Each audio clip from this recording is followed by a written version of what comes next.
And we will open the window of the Scandinavian family in a big way today with strong ambassadors and characters.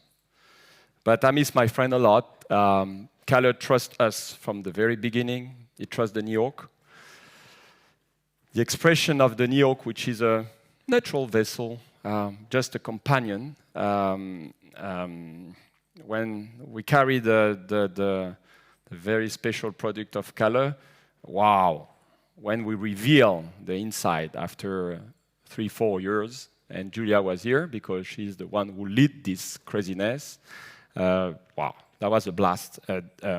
Definitely a new era of flavor, of texture, of wow. Yeah, this changed our vision of the whiskey. And the product is the rye. So I miss Mr. Rye a lot. But I have a big consolation. Panda Mama, please come and join me. So make big ovation to Julia Nurnay and KYRO Distillery. The rye is rising, and I hope that Kalle, you heard me from here. This is the birthday of Kalle today. He scratched because of the fucking COVID. Sorry to be impolite and everything, but I need to spread this energy out. So, Panda Mama, thank you. Huh? And Kalle, if you see us, we're with you. So. Film it and you send it directly? Ah, yes. Don't, you know, you will get it. Don't worry. Perfect, thank you. Great. Hello, my name is Julia Nurnay. I'm from Germany, as you can hear from my very harsh accent. Since Kalle cannot be here today, yes, that's a very nice picture. I have to tell you a little bit about that. Anyhow, so when Kalle told me that he's not able to come due to COVID, I said, okay, I have just recently seen you in Finland, and I have tasted a lot of casks with you. Maybe I can jump in and tell them a little bit about the why is rising. First of all, I would like to tell you a little bit about this picture because I met Kalle, I think, a little bit more than 10 years ago. He had already that idea of building a distillery together with 4 friends. And you can imagine that such a crazy idea of building a distillery in Finland can only come up in a sauna. And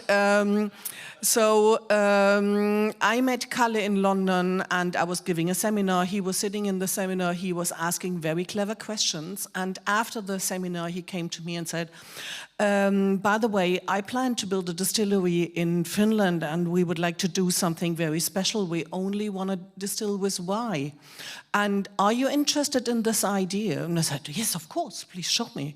So he put a paper presentation on the table, and actually the front photo was exactly that.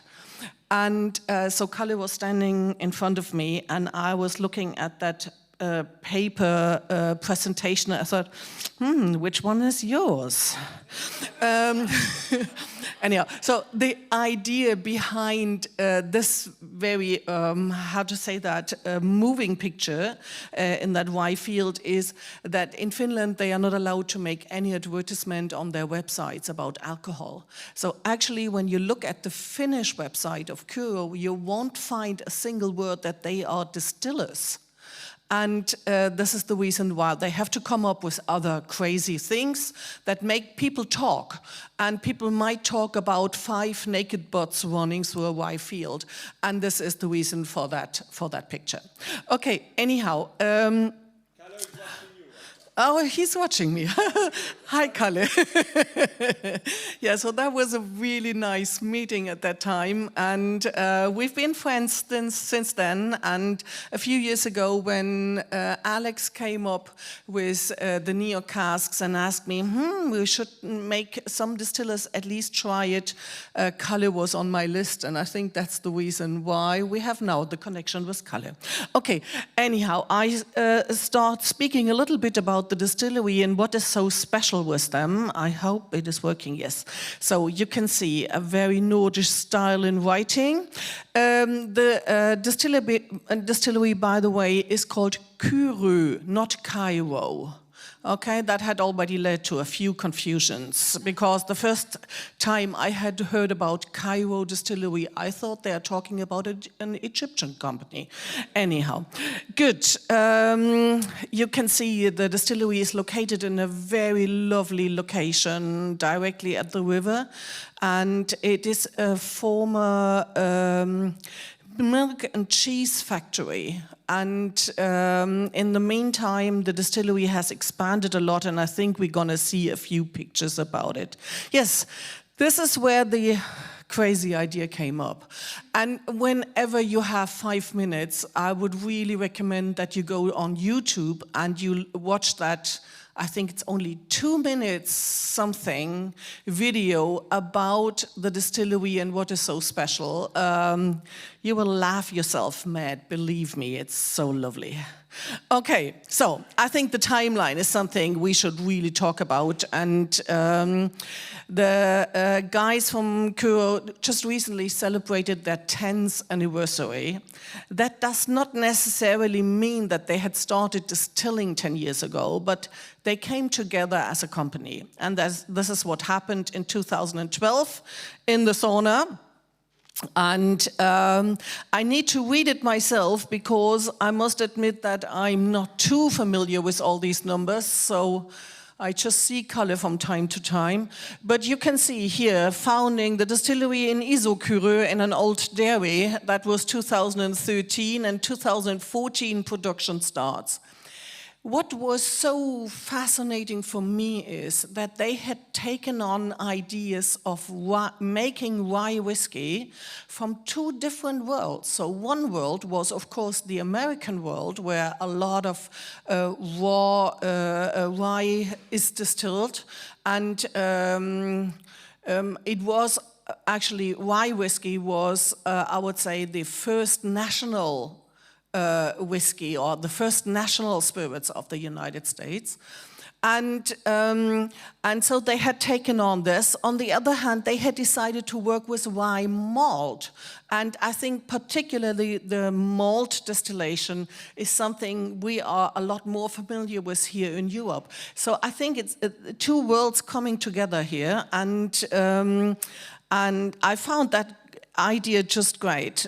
So they started producing in 2014 with 1 still, and that still was dedicated to whiskey, and they thought, okay, because we have to wait for at least 3 years until we can sell something, we might make some gin as well. Of course, again, based on a rye distillate. They don't make it themselves because they don't have the facilities for it, but this is just a neutral alcohol they get in. And so they made a gin based on that rye distillate, and it was so successful that the still was used more for gin than for whiskey, actually. So they realized after a while they cannot keep track with their plans of making whiskey. That's why they got more or less soon another, I have to be here. Oh, shit, I can't stand in one place. Okay, so because of the camera. Thank you. That's a... Oh, okay. Good, thank you. Yeah, so the thing was that the still was working day and night, and they couldn't keep track. So they very soon got a second pair, or a pair of extra stills, which was dedicated for whiskey. And another 2 years later, so you can see it was just quite rapidly going on.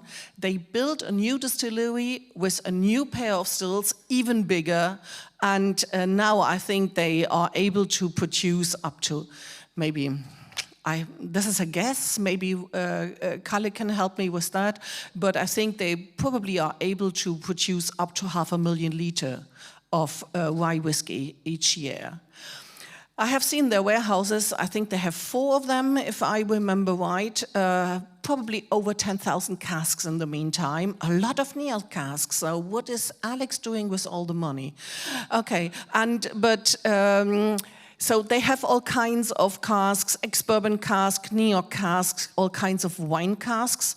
And I think you're gonna have, and maybe we can work here. This is the KYRO way in making rye malt whiskey. Maybe you can taste some of the whiskeys tomorrow because we have a few. And also one very special one was aged in a Vin Santo cask, so that's really interesting. Okay, you can see the production process in here. I think the production process is pretty much what you need to do with rye malt. The only thing that is really totally different from so many distilleries is the very long fermentation. And I think this is also the reason for that very fruity style they have. Okay, you all have taken the pictures? I can go on. I think I only have a few minutes left. And so you have here the key points to their whiskey, and enjoyed neat and on the rocks. No, you can also make fabulous cocktails with it, believe me. Good. This is the new distillery. This is such a great distillery. When you stay there in front and you see that huge bastards of stills. It's just amazing. I never expected this fairly small distillery grow that fast. So they actually built an entirely new building just opposite the dairy and with the new still. So all the production process for the whiskey is now in one building. Okay, so if you go there, and I really recommend that you make a trip over to Finland. It's a beautiful landscape, fantastic people, and a great distillery. So you can see all in one building now, and the other buildings, the former buildings, are used for gin and packaging and bottling and all this stuff. So, a Finnish tradition. They also have a smoked whiskey over there, and you can see how it is made here. So I think, Angela, I think we're gonna have some of this smoked whiskey as well. Yes, okay. Fine, great. I'd love to hear that. So please meet Angela and me tomorrow that you can have a sip of that. And I'm not sure about the pronunciation here. I think it's ri, but I might be totally wrong. Finnish is a funny language. Have you ever heard it? Woohoo! Yes. So this is how they dry it in there, in this barn. And here we have the wood smoke bottling, which Angela has in her pocket, thank you. Here, very close by. And the one I had already briefly talked about is the KYRO malt aged in Vin Santo.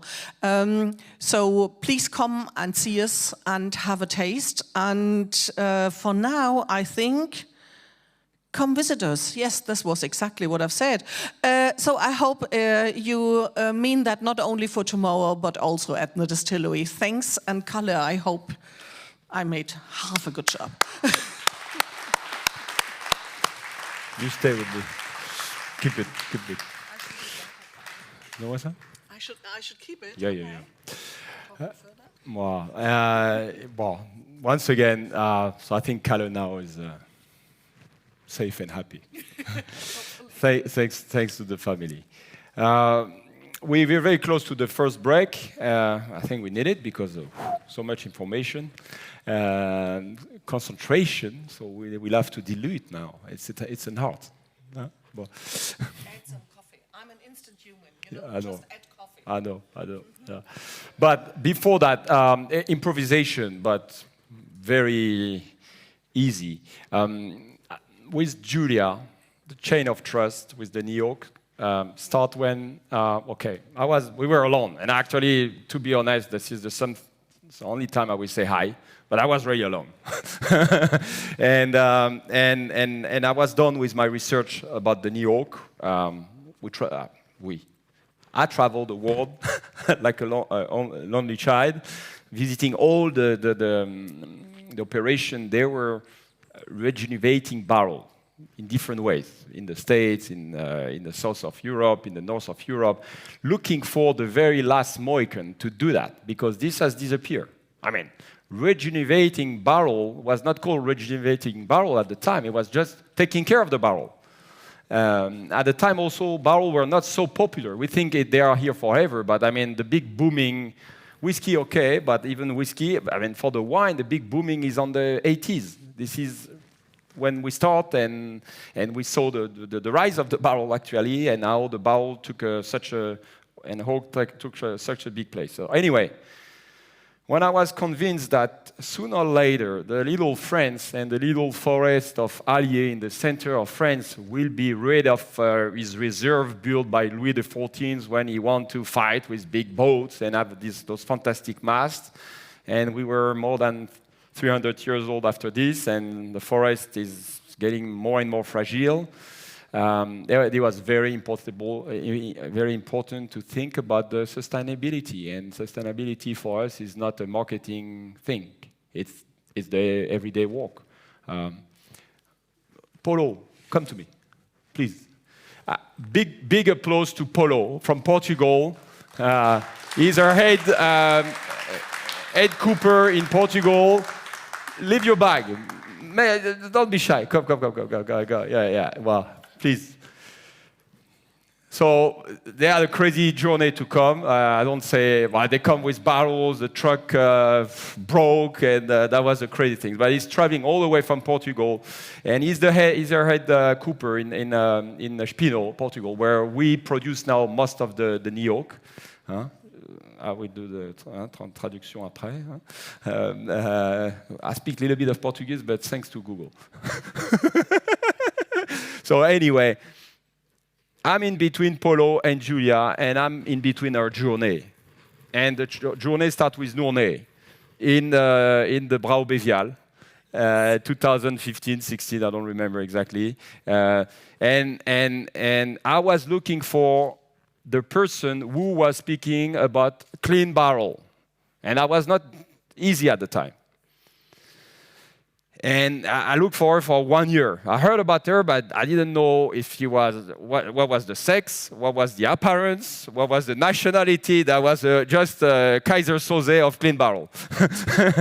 And finally, I'm in the Brau Bévial, and they told me that there is someone who is talking about the American Association of Distillers, and she's here to represent. She's international, so she's Swiss because it's just easy with the passport, but the rest is... Well, anyway, make the story short, not easy for me. We found each other. And from that, I asked Julia, I say, well, you know, I'm nobody, I have no, credibility, kind of. Well, and I didn't know you. Well, I say, and I say, please trust me, and could you please put the New York in the hands of people you trust? And we start a program based on 4 different locations in the world with very, very contrasted climate environment to put the babies. We ship a palette which was composed of 1 classified gross Grand Cru from Bordeaux barrel, the regular one with, I have to say, some sulfite. And yeah, then... It was a lot of sulfite. It doesn't work anymore. And you know. On peut faire marcher? No, it doesn't work anymore. Don't worry. Non, ça marche? It works. I was not close enough. So the very first barrel on that pallet was a classic Grand Cru Bordeaux barrel, and it was totally sulfured, not just a little bit. It was just but really only one bad. barrel. Only one yes, barrel. only one barrel. Yes. And then so one regular barrel ex wine supposed to age a precious spirit. Then the second barrel was unsulfide. Well, let's say unsulfide, you know what it means. That doesn't mean that they were zero sulfide. That means that they didn't put the tabs at the end to sanitize and make the barrel safe to travel without contamination, bacteria development. I must admit that these barrels had been sulfured as well, but in between the wine layers. But after the last wine was taken out, these casks had not been sulfured again, which is kind of an effort, I must say, for some companies. So number one was definitely not clean, you agree? And not neutral. Number two was half of it. Definitely not clean. Okay. Number three was the regular STR, so shave, toast, richer, which is what the classical use. So it's just a barrel that you take and you just carbonize to kill everything on it. And it kills the sulfur a bit, at least, yes. So we progressed on the sulfate-free. And the last one was the NIOC, which is the process, you know, where we first select the barrel from the forest to the very last wine racking, and then we take the barrels apart. The team of Polo is shaving end by ends, in the sense of the vein, the staves, to take off the layer of dead yeast who form this shield and pêche the exchange. So that's the first operation, very precise, is to reopen the life inside the barrel. And then the master cooper is a master chef, and so he's cooking the barrels to reveal the flavor, but not to be dominant. So, and it's what you use, all of us, in a different way, in a different expression. But at the end, whatever is the flavor that Polo is going to create with different toast and different also origin of food sometime, it's a clean, natural barrel. Absolutely safe. And the link is here. The link is here, the family is here. I would like to welcome, thank you for your patience, but very briefly, also, I say pioneer of the NIOC. Please make a big welcome to Alex Woolpert, founder of East London Liquor Company.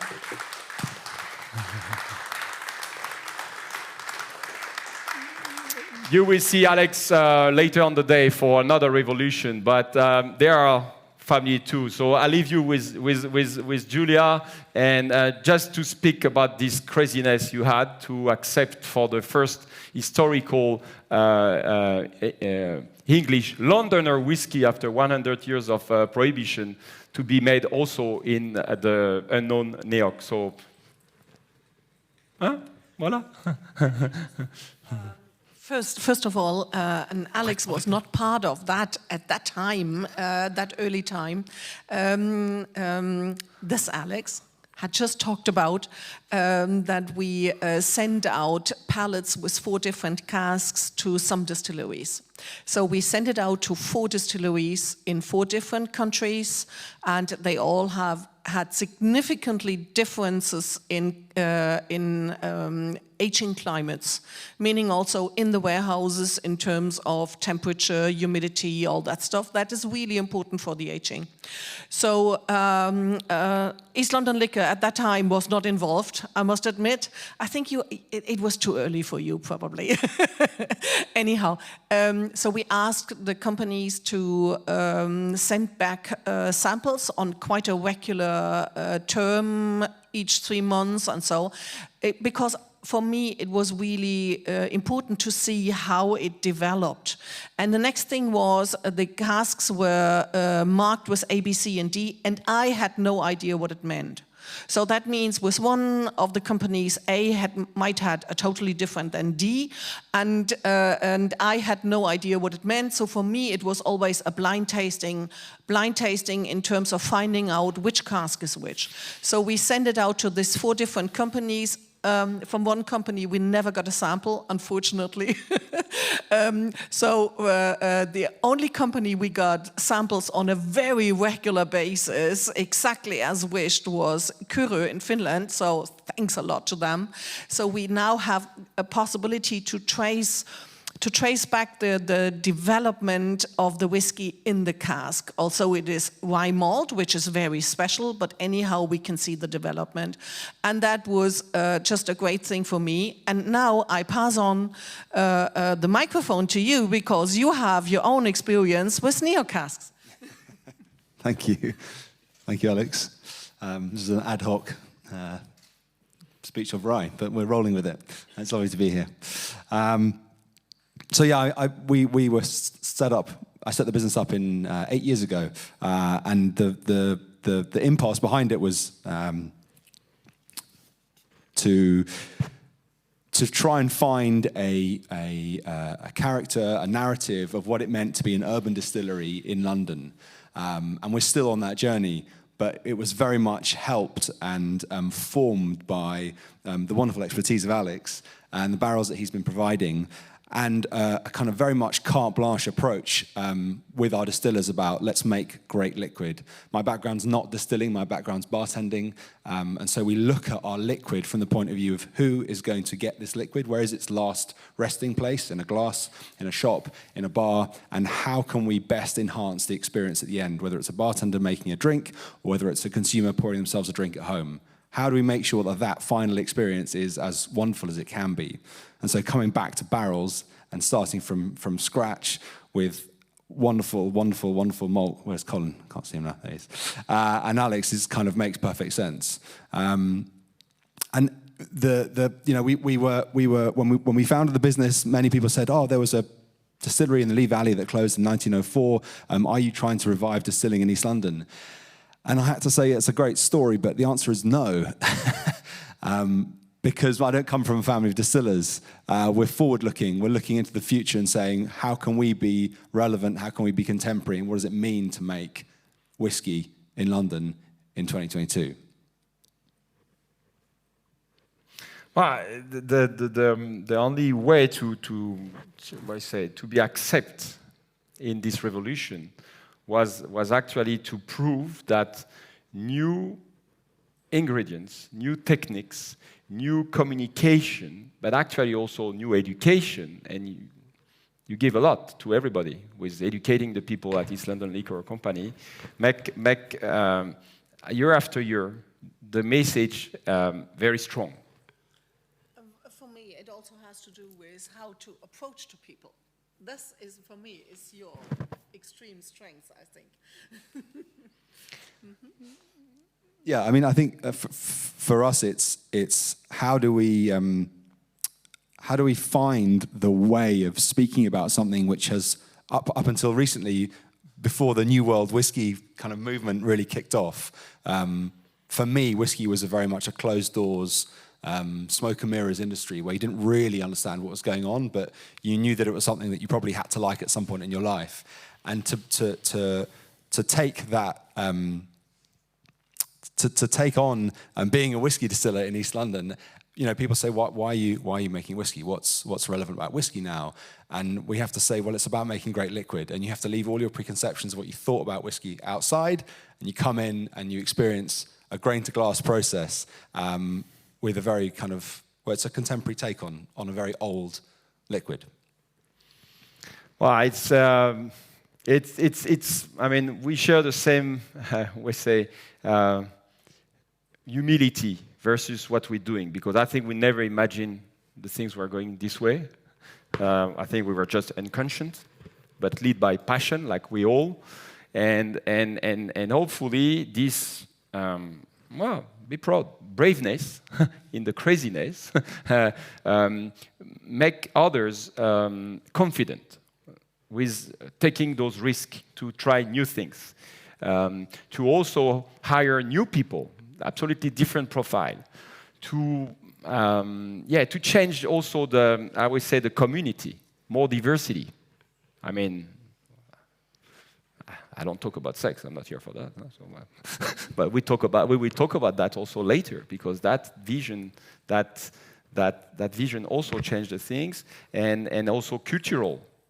Accept that maybe the next best master distiller, master blender is from a place where nobody was never ever doing this. This is East London Liquor Company.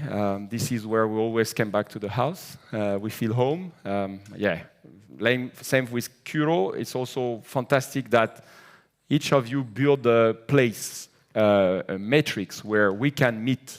And this is the spirit of the Barrel Summit. It's every year we will come back here, back together. We will bring new face, new sensitivity, and we enhance the family. And during the year, we can traveling to France, but this is not a strange place. We feel home. And it is so important. And I think in the new world that we're facing right now, it's going to be so important to feel home, to feel safe, to have someone to take care of you.